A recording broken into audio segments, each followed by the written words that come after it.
Hello दोस्तों, welcome to my YouTube channel MR classes. पिछले lecture में आपको प्रश्नावली 4.2 का प्रश्न नंबर 3 करा दिया था।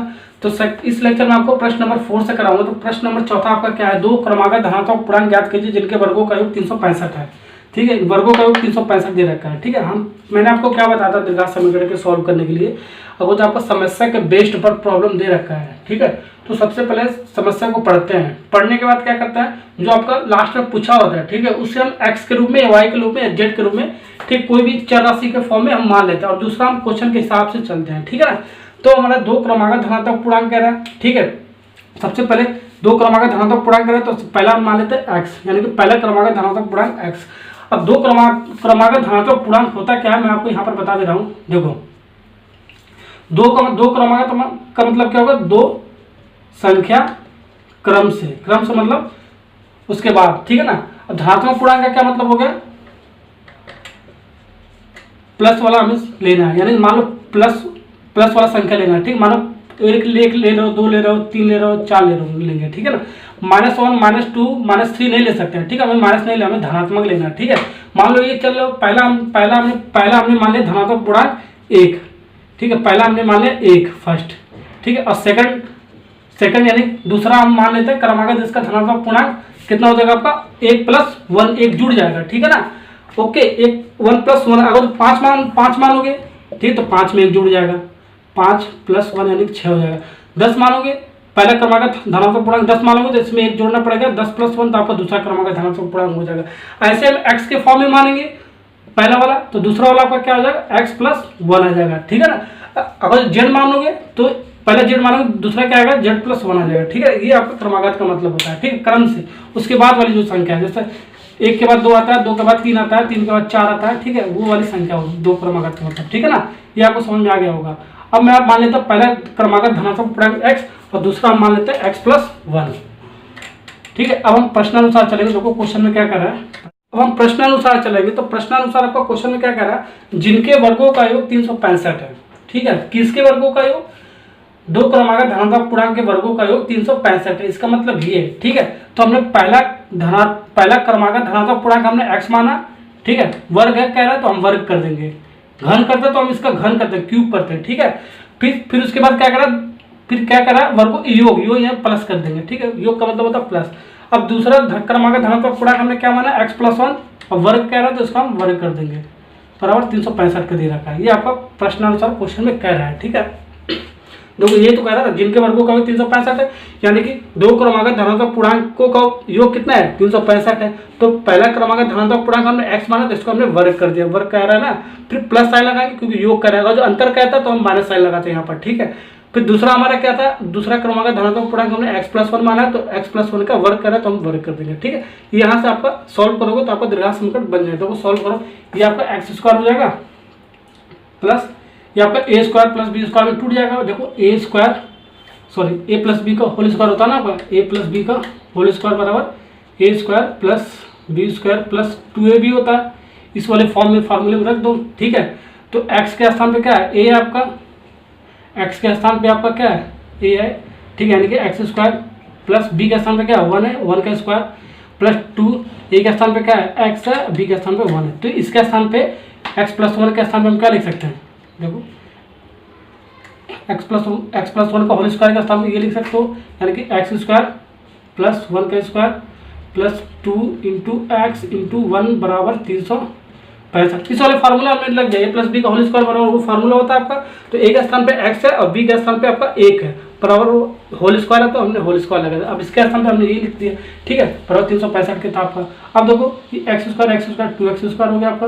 इसको सॉल्व करो, ये 2x हो जाएगा आपका, 2 × x यानी 2 × x × 1 यानी कि 2x हो जाएगा आपका, बराबर 300।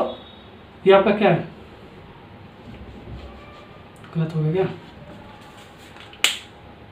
अब इसको सॉल्व करो। ठीक है, सॉल्व करो। देखो यहाँ पर x² + x² यानी कि 2x² हो गया आपका।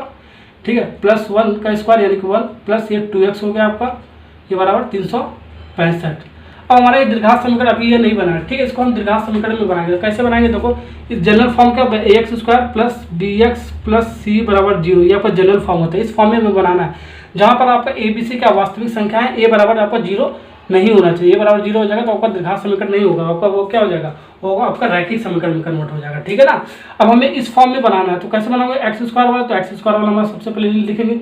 अब क्या एक्स वाला, तो एक्स वाला है तो एक्स वाले लिखेंगे, यानी प्लस 2x लिख देंगे। अब यहाँ पर दाएं पक्ष में 0 है तो हम दाएं पक्ष इसका 0 बनाएंगे, देखो इसको 0 बनाएंगे, 365 इधर आ जाएगा, आपको +1 है, ये माइनस 365 आ जाएगा, प्लस साइन है ना आपका तो माइनस हो जाएगा।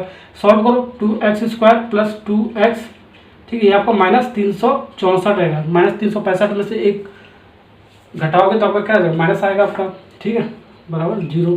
ठीक है, अब इसको 2 से भाग कर दो, 2 से भाग कर दोगे तो देखो 2 से भाग कर दोगे तो 2 से इसमें भाग कर दो, 2 से इसमें भाग कर दो, 2 से इसमें भाग कर दो। ठीक है, दोनों पक्ष में इसमें भी 2 से भाग कर दो तो आपका ये 0 ही आ गया। तो 2 से भाग करो, ये आपका कट जाएगा, कट जाएगा, ये आपका यहाँ से कट जाएगा, यानी कि x² प्लस 2x माइनस ये आपका क्या हो गया 18, यानी कि 182 हो गया, बराबर 0। ये आपका दीर्घात समीकरण के रूप में आपका ये तैयार हो गई इस वाले फॉर्म में। ठीक है ना, ये आपका दीर्घात समीकरण के रूप में आपका बन गया।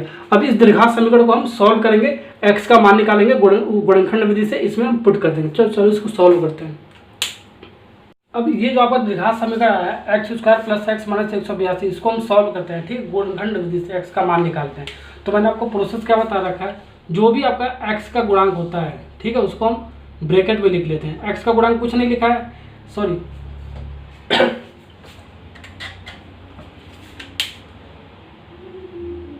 अब हम इसको दीर्घात समीकरण को सॉल्व करते हैं और x का 2 मूल निकालते हैं। ठीक है, और इसमें हम पुट कर देंगे।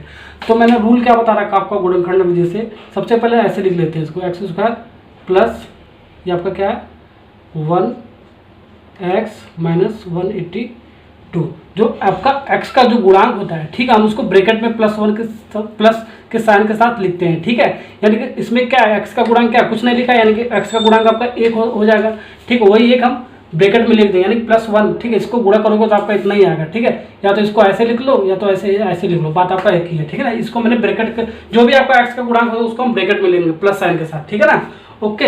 अब इसके बाद क्या करते हैं हम, देखो x² का जो गुणांक होता है, ठीक है, अचर पद के साथ जो गुणांक होता है, ठीक है, उसको हम मल्टीप्लाई कर देंगे। x² का गुणांक क्या है, कुछ नहीं है, यानी कि 1 मान के चलते हैं, यानी कि 1 इंटू ये आपका क्या है 182। ये माइनस में, माइनस और प्लस में मतलब नहीं है। ठीक है, माइनस ये दिखाता है जो आप 2 संख्या बनाओगे वो आपको माइनस करना पड़ता है। ठीक है, इसको मल्टीप्लाई करोगे आपका क्या होगा 182।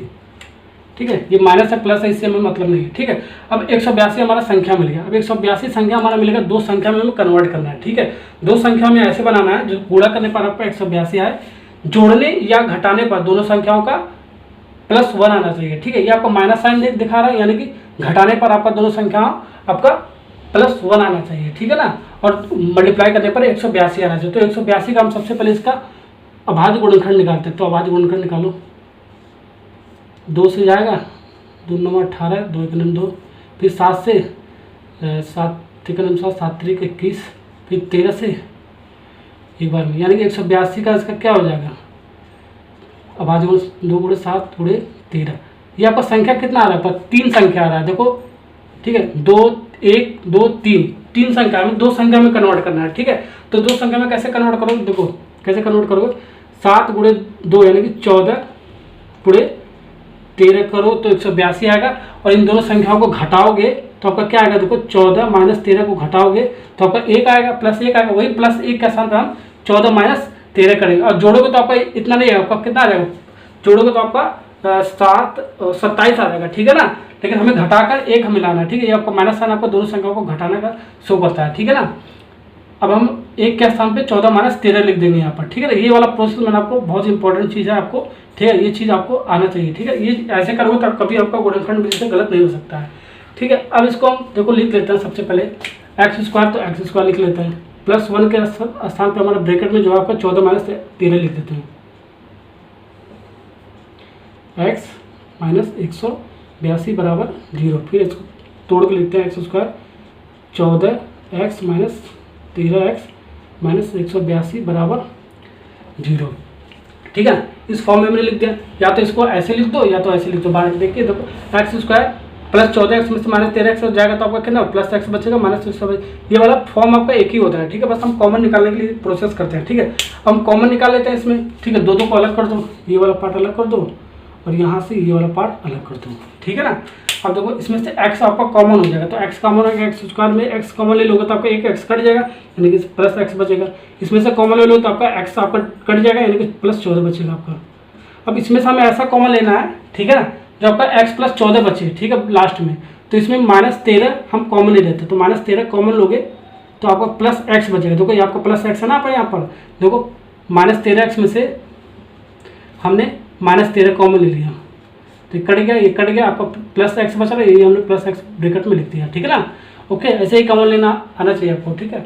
अब देखो इसमें से -182 में से कितना कॉमन लिया, -13 कॉमन लिया, तो -13 कॉमन हो, माइनस से माइनस कैंसिल, इससे कैंसिल हो जाएगा, आप कितना आ जाएगा आपका +14 आ जाएगा, तो आप +14 लिख देंगे यहाँ पर, ठीक है। ओके, फिर बराबर 0, देखो ये इसके बराबर आपका आना चाहिए जो कॉमन ले रहे हैं, ठीक है ना। ओके, अब इसको ये भी इसमें भी आपका कॉमन है, तो इसको निकाल लो कॉमन, x + 14 कॉमन निकालोगे तो ये आपका कट जाएगा, x + 14 यानी कि सिर्फ x बचेगा आपका, ठीक है। इसमें से कॉमन निकालोगे आपका ये पूरा वाला पार्ट x + 14 कट जाएगा आपका, -13 बचेगा, तो -13 हम लिख लेते हैं, ये बराबर 0। x + 14 बराबर 0 एक बार लेकर सॉल्व करो, x - 13 बराबर 0 एक बार लेकर सॉल्व करो, दोनों को सॉल्व करो। x बराबर आपका क्या होगा -14 और एक x बराबर क्या आ गया आपका 13 आ गया, ठीक है। एक x बराबर -14, एक x बराबर 13। अभी दो मान आपका आ गया, दोनों मान हम इसमें रख देंगे तो आपका आंसर आ जाएगा। तो लोग रखते हैं इसका मान। अब देखो हमारा x का मान 14 आ गया, x के बराबर 13 आ गया, तो हमारा पहला क्रमांक धनात्मक पूर्णांक पूछ रहा है, ध्यान देना आप क्वेश्चन में धनात्मक पूर्णांक पूछा है, ठीक है। तो x बराबर 14 आ गया, -14 आ गया और +13 आ गया, ठीक है। इसमें आप दोनों लिख दोगे तो आपका गलत हो जाएगा, ठीक है। आपका धनात्मक पूछा है, ठीक है, यानी कि सिर्फ प्लस वाला लेना है, ठीक है, माइनस वाला में नहीं लेना है। तो आपका जो x बराबर -14 जो आया आपका, इसको हम रिजेक्ट कर देंगे, ठीक है। ये ऋणात्मक पूर्णांक हो गया आपका, ठीक है। तो हमें ऋणात्मक वाला नहीं लेना, हमें धनात्मक कह रहा है ना क्वेश्चन में, धनात्मक ज्ञात कीजिए, तो हम धनात्मक वाला यानी कि +13 हम यहाँ से निकाला तो +13 हम लेंगे, ये आपका आंसर सही होगा, ठीक है। और यहाँ पर 13 रख दोगे, आपका दूसरा क्रमांक धनात्मक मिल जाएगा। देखो 13 + 1 बराबर ये आपका 14 मिल गया, ठीक है ना। हम ये वाला पार्ट छोड़ देंगे, x बराबर -14 हमें छोड़ देंगे, क्योंकि हमें धनात्मक के बारे में पूछा है, ठीक है। अगर जो सिर्फ कहता है पूर्णांक निकालो, ठीक है, तो पूर्णांक में क्या होता है, धनात्मक और ऋणात्मक दोनों हो जाता है, तो हम दोनों लिखते हैं, ठीक है। इसमें सिर्फ धनात्मक पूछा है, सिर्फ हम धनात्मक वाला वैल्यू लेंगे। ओके, तो आपका पहला क्रमांक धनात्मक पूर्णांक x बराबर 13 आ गया, दूसरा क्रमांक धनात्मक पूर्णांक x + 1 यानी 13 + 1 बराबर 14 आ गया, ठीक है। यही दोनों आपका क्या है, आंसर आ गया, ठीक है। यानी कि प्रश्न नंबर 4 भी आपका कंप्लीट होगा। नेक्स्ट लेक्चर में आपको इसका लास्ट वाला पार्ट प्रश्न नंबर 5 कराऊंगा।